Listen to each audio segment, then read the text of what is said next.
Scary movies from the 80s that we watched on HBO. First, let's talk about Lady in White. Set in the 60s, this supernatural mystery follows a young boy played by Lucas Haas who witnesses the ghost of a murdered girl and becomes entangled in solving her murder. Next is Night of the Comet. A comet flies past Earth and turns a bunch of people into zombies. The survivors are led by an 18-year-old gal named Reggie, played by an actress named Catherine Mary Stewart. I know this was low-budget 80s B-movie stuff, but I dug Night of the Comet, and some of the zombie scenes were pretty scary.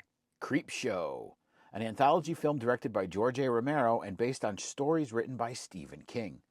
Of the 5 spooky stories, my favorite was The Lonesome Death of Jordy Verrill, in which the main character, played by Stephen King, basically turns into a giant plant after coming in contact with a meteor rock. Where's Clark Kent in Smallville when you need him? Next is the werewolf film The Howling. Known for its groundbreaking transformation effects, The Howling mixes dark humor, psychological tension, and some pretty visceral horror. It helped redefine the werewolf genre, alongside my favorite werewolf film, An American Werewolf in London, which came out the same year.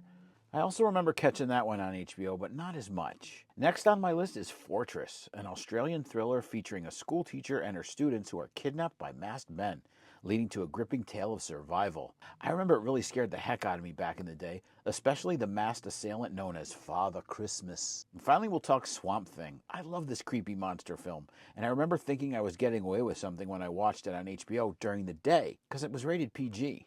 The makeup, the costume, it was off the hook back then, and seemed totally realistic to an elementary school kid like me. And even as a young boy, I kind of got why my dad paid so much attention every time Adrienne Barbeau came on screen. So do you remember watching these spooky tales on HBO back in the day? What are some others that could have made this list that I forgot about? Leave your comments below and follow for more movie and TV content.